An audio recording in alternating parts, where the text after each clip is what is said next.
Okay, so today we are talking about House of Chains, book 4 in the Malazan series.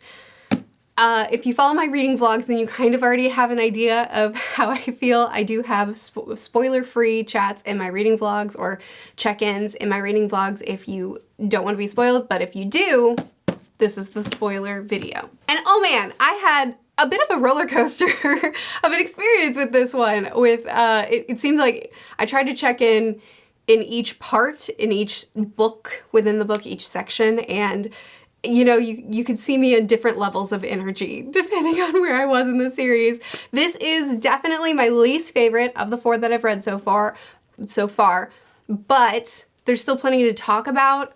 There's a lot that I enjoyed in this book, and there's a lot that didn't make the experience quite as enjoyable. I'm gonna start with the good, and then I'll start whining, and hopefully you can forgive me for that. Starting with the good at the very beginning, Karsa Orlong's perspective. What a brutal beginning to the book. Oh my goodness. He is arrogant and selfish and proud, which is kind of the same as arrogant, and he's brutal, just committing these atrocious acts. And what an interesting character to follow. I mean, I have a lot of thoughts. First of all, messing with the timeline the way Erikson did was a pretty fantastic move. I didn't get it at first, but going back to the timeline of previous books and kind of seeing where Karsa began, seeing his starting point, and then taking us through these chunks of his life to see where he is now it was a very interesting storytelling perspective, and I did not expect to end up liking Karsa. Can say that. Oh my goodness. But watching his personal arc, watching his personal growth was a phenomenal experience. And it's really interesting too because, I don't know, I didn't expect to like him from the beginning, seeing the things that he was doing, seeing him constantly committing these acts that I don't want to talk about. But then the thing with Erikson though is that he doesn't write good guys and bad guys, right? He doesn't write good characters and bad characters. So with Karsa, seeing his personal growth and seeing how he changed from the start of this book to the end, it's not that it excuses anything that he does, and that's something that I despise when series will take a character and then show them doing these atrocious acts and then like making them more likable, redeeming them, whatever word you want to use, by justifying or by like writing off and saying, oh, they did it because of this reason, so you should forgive them. And that's just not what we're doing here.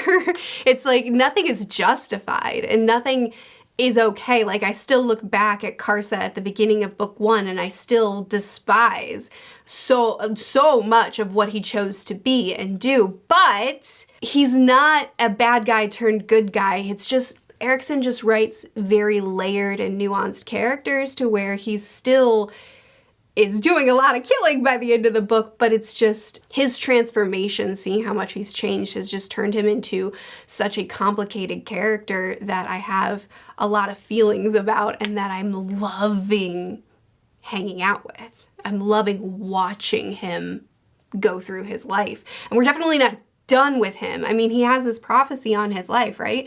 And I think we're just at the beginning of it. I mean, I think that he's really just starting at this point. So I'm just so curious to see how he's going to continue to change, what path he's going to continue to take. I mean, he's already been questioning a lot of things, like even his relationship with his dad and his grandpa, and how he was challenging and questioning or not pleased with the life choices that they've made, the directions that they've gone in. There was a lot of Karsa kind of questioning his own direction in life. Karsa trying to figure out his own path and what that looks like and his own identity throughout this arc in this book was phenomenal. This idea of to survive, you must forget, which is how his people group justify the acts that they commit and continuing their race in the way that they choose to do, being vague here.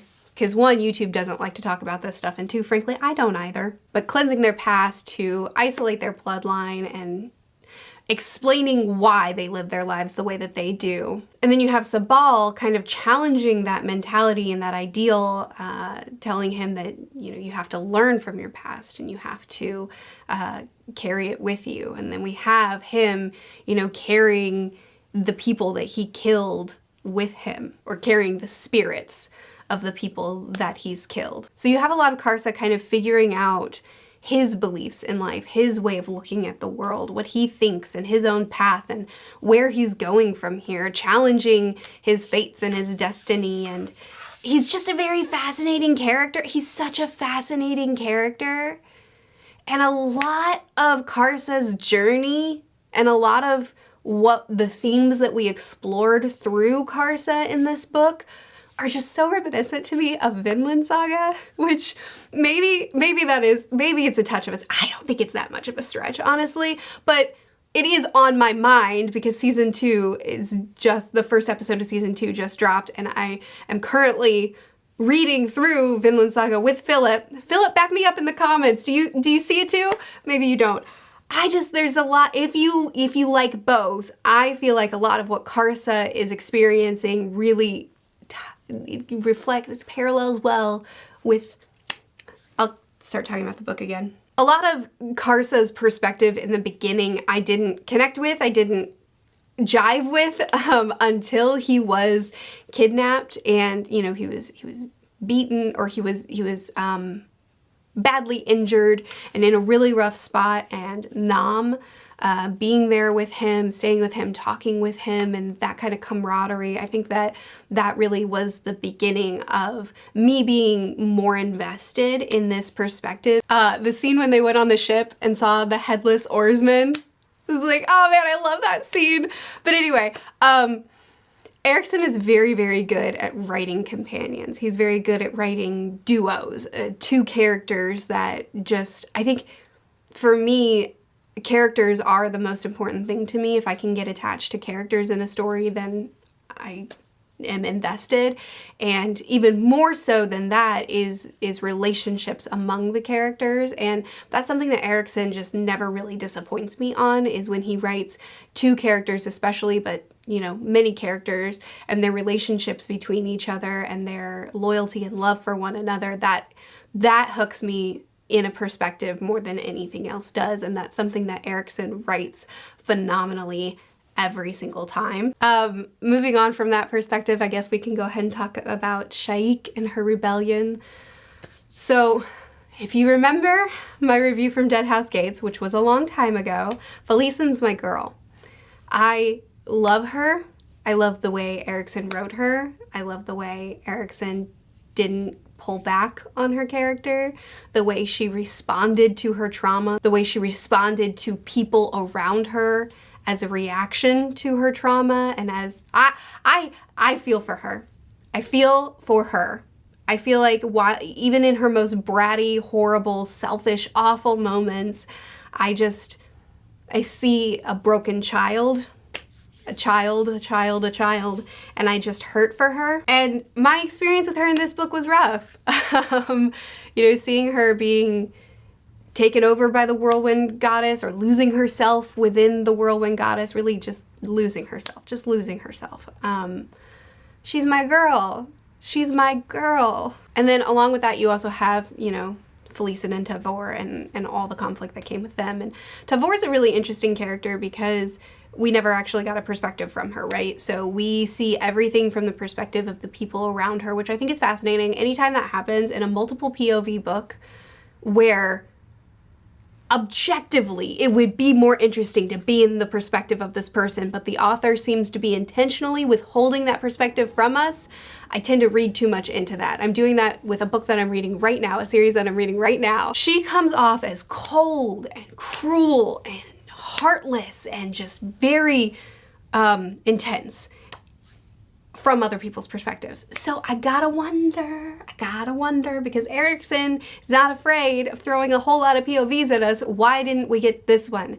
Especially because Felicen is such a essential character to this book and to this series, at least for me she is, and the conflict between her and her sister is so important to me that his choice not to show it from Tavor's perspective, you know, like I'm fixated on it a little bit. I'm fixated on it. I want to know why you did it, Erikson.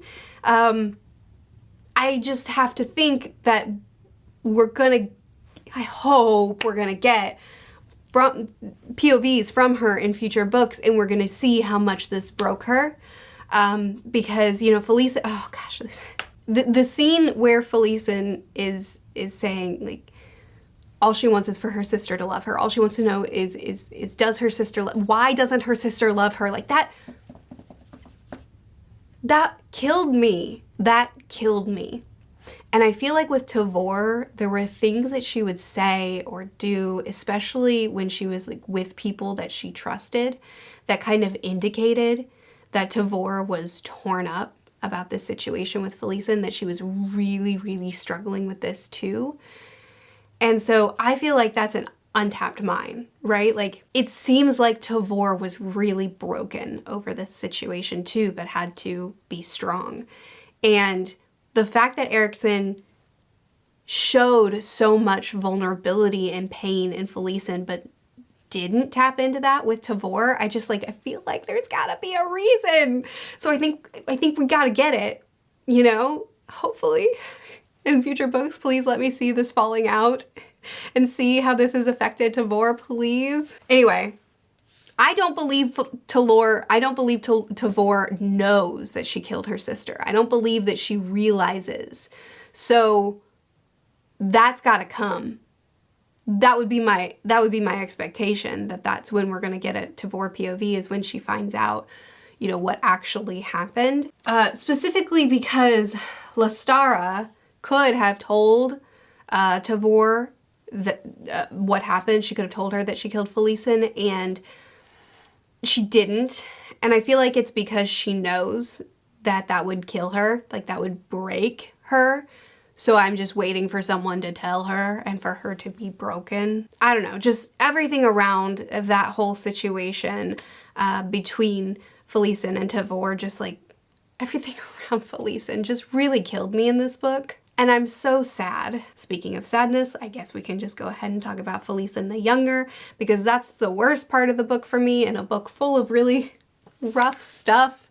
Man, who was it that told me that this was not as dark as other Malazan books? Someone commented that, and you lied. So Felicen the Younger and everything that happened with her, I'm not going to discuss, but it was horrifying. And, you know, it's one of the things that it's like this happens, this is real world stuff, sadly. And Erikson doesn't rub your nose in it like some authors would who try to be dark and edgy, but he also doesn't pull away. So you get to experience it with the characters, which is horrifying. What I will say though is that I do appreciate that even though Erikson is trying to show, I assume, is trying to show a very stark, brutal look at horrifying acts, he also is unwilling to leave it at that. He's unwilling to say, look at the horrors of the world. Look at the horrors of humanity. Doesn't that suck? Anyway, that guy, he sucks. Let's watch him continue to suck. Like, no. He's going to cut off his penis and shove it in his mouth. Like, I'll just say it. He's just gonna say, nah, that guy's going to get punishment for this heinous act. And I do appreciate that. I really, really appreciated that from Erikson. I appreciated that it came from Karsa. I appreciated so much about, even Crocus becoming her new protector. And even people having that conversation about, like, we all could have done something to protect her better, and we didn't. We all knew, and yet we did nothing.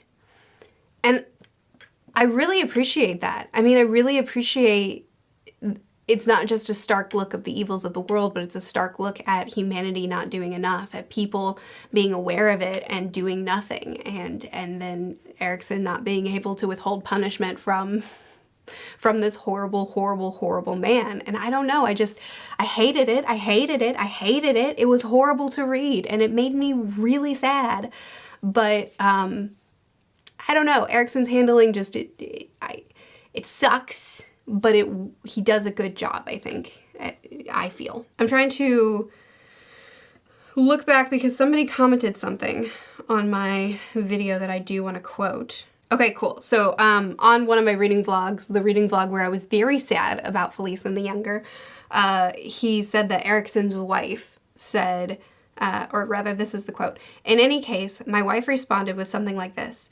When you come upon a scene like that, you read it, and you read it for every victim of torture in the world today. And no matter how horrified or appalled or disgusted you feel, nothing you are experiencing in the reading of those scenes can compare to what the victims of torture felt and will feel. And that is why you read it. You don't turn away or hide your eyes. You read because the truth and those very real victims out there in the world deserve no less." While I feel very strongly that anybody can nope out of any of those scenes in any book that chooses to explore these horrifying things, you don't have to witness it. You don't have to experience it. I also really appreciate that perspective a lot. And I have read many books where horrifying acts are being committed. And for me, a lot of times it just feels like it's there for shock value. It's there for darkness. It's there to show brutality. Like, this character is bad, so he does these bad things. Or like, this world is dark, so all the women are going to have to experience the same thing. Or all the children, or, you know.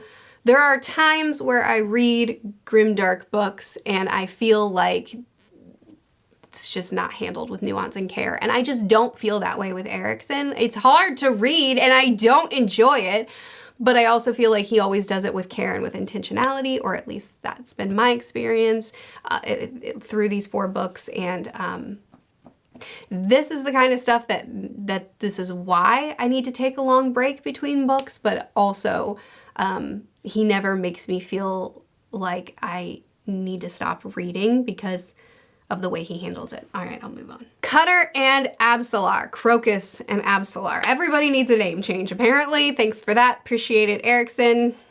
Not kind. I really, really enjoyed this scene with them. I felt for Crocus, of course, because, you know, I feel for both of them, really, because we kind of talked about it with Karsa, but Karsa is going through this big identity thing where he's trying to figure out who he is and his path in life and what direction he wants to go in. And I feel like Apsalar is experiencing something very similar. You know, she's being possessed and she didn't have any choice in this. And this wasn't the life that she chose for herself. And I feel like she just doesn't really accept this, understandably, or know what her identity in this is. I mean, it's obviously sad that she feels like she's not being a benefit to Crocus, and she feels like to Cutter, and she feels like she's not, she feels like he doesn't love, you know, he loves the one side of her, but not the other. And even though he tells her, I do, you're a layered person, you're a layered, complex person, and I love every layer, she doesn't feel like that's true. And I kind of get it. I mean, I understand her perspective on this. I feel like she doesn't know who she is at this point, you know? She hasn't really reckoned with this new life that's been thrust on her, and she doesn't know her own identity within all of this. And so I can't blame her for feeling like it doesn't make sense to her that somebody else could accept all of her when she doesn't really accept all of her yet, or at least that's my interpretation. I do hope that she'll come to peace with herself and this new identity and this new structure and be able to kind of revisit this discussion with Crocus in the future. I don't know if she will, or like, you never know with a Malazan book, but I hope that she is able to kind of find that identity and make peace with what her life is now. Fiddler became one of my favorite characters in this book. I mean, like, Fiddler's great, but strings.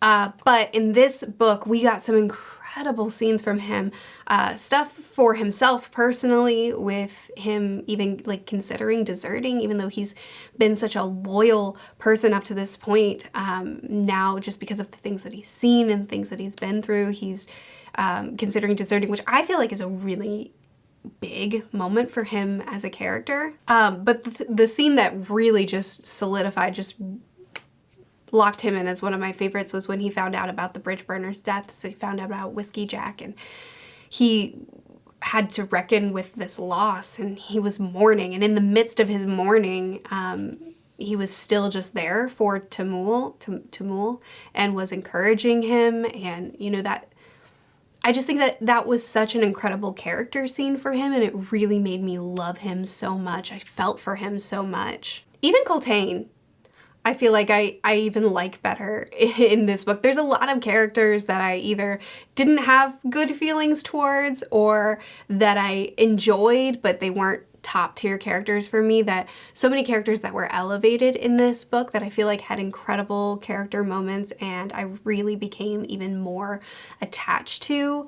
A lot of lore stuff, a lot of world stuff that really started falling into place and locking into place. I felt like I understand some things better now, but I also feel like there's a lot that I still don't understand, and that leads us into my complaints. So I got this feeling while reading Wheel of Time too, where it felt like Robert Jordan was writing Wheel of Time intentionally so that it will be more satisfying on reread. Like, he could have made certain world building elements fit into the series more smoothly, he could have explained things better, but he was intentionally leaving stuff so that it would be confusing now, and then later, after you know more, you can come back and revisit that and say, aha, right?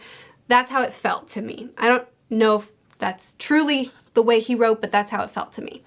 And in this book, I mean, I feel the same way in Malazan, where there are things that happen and things that are kind of alluded to that it's like, okay, I'm not supposed to understand that right now. We'll revisit it. It'll make sense eventually. And I've been able to accept that, and that's been fine, and I'm cool with reading that way.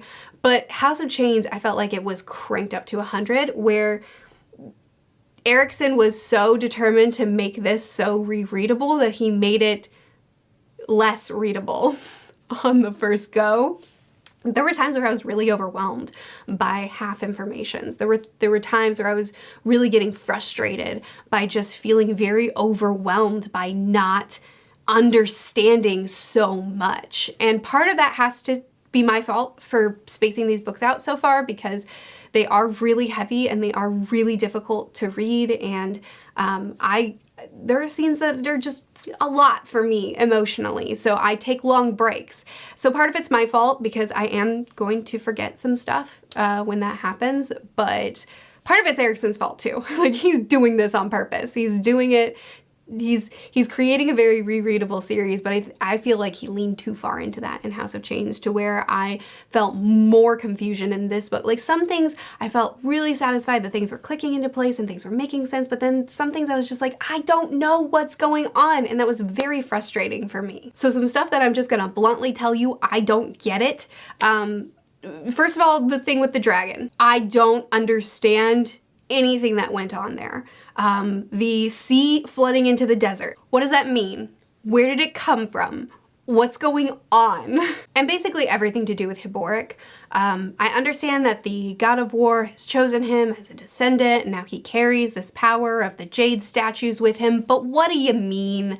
I remember the jade hands, I remember this stuff in Dead House Gates, and I remember when I read it saying, I don't know what's going on, I don't understand it, it'll make sense eventually. Well, here we are, and I still don't understand it, and I don't know if I should by now. That's the thing with Erikson, is he treats everything the same. So if you're supposed to have things clicking into place, he writes it the exact same way as when he's writing stuff that you're not supposed to understand yet, and it'll make sense later. So I don't always know if I'm supposed to be understanding things at this point. I certainly don't understand anything around Hiboric. And there's other scenes too, there's other things too that I read and I'm like, I don't know that I'm processing this right. And that is a very frustrating feeling. You know, I'm okay with reading with very open hands. I'm very okay with not understanding everything and it'll fall into place later. But this book really put that on hyperdrive. So if there are things that I should be understanding, that'd be cool if you wanted to help me out. But if there's things that I'm not supposed to understand, that's cool. I'll get it eventually, hopefully. I did talk with my friend Angela from Literature Science Alliance because I remember her saying that this was one of her least favorite books of the series. And I know I could talk to Philip, I can always talk to Philip, but I just remember her saying that she didn't love this one. So I messaged her and I was like, I have really mixed feelings about it too. I'm not sure. There are some things that I like, there's some things that I don't like, and she recommended that I watch the video with the Fantasy Network and Philip, my friend. So I haven't watched it yet because I wanted to get my thoughts out before I watch that, but hopefully that will clarify a couple of things for me because she said that it really helped her to be able to appreciate the book more and be excited to move on. I am excited to move on, especially because I've heard that book 5 is just totally different game. So, and Angela said that book 5 is one of her favorites, so that also made me feel a lot better. So I'm absolutely continuing on, no doubt about it. And there was a lot that I enjoyed about this book, a lot. But I feel like the confusion and the feeling of just not feeling my footing was just so much stronger in this one than I have felt in previous books, which was a little bit frustrating at times. I mean, with these books, it's kind of impossible to talk about all the things that happen in them in one sitting, and you probably don't need that from me as a first-time reader anyway, but those were the main pieces that were the most impactful to me and my overall experience with this book, which was mostly positive. I still enjoyed it. I just definitely enjoyed it less than the other 3. But I am going to attempt to read book 4 at least by the midpoint of this year. Book 5. I'm going to attempt to read book 5 at least by the midpoint of this year. I want to have started it. Still going to take a nice long break. I just need it with these books. Erickson handles a lot of topic matters that are just extremely difficult for me to read, and I just need a breather. I just do. But I for sure do want to read book 2. I want to start it here in the next few months. Book 5. I don't know. I hope this review wasn't too much of a disappointment for you. It felt pretty all over the place for me, but that is my feelings for this book. My head's kind of all over the place. Generally positive vibes though. Generally, I did enjoy it. Anyway, feel free to clarify some things for me in the comments. If I messed something up, if I misunderstood something, please do tell me. That would be really nice. Unless I'm not supposed to know yet, then you can just let me figure it out. Anyway, I post videos every Tuesday and Thursday on this channel, Monday, Wednesday, and Friday on the main channel, which will be linked in the description of this video. I'll see you again soon. Bye.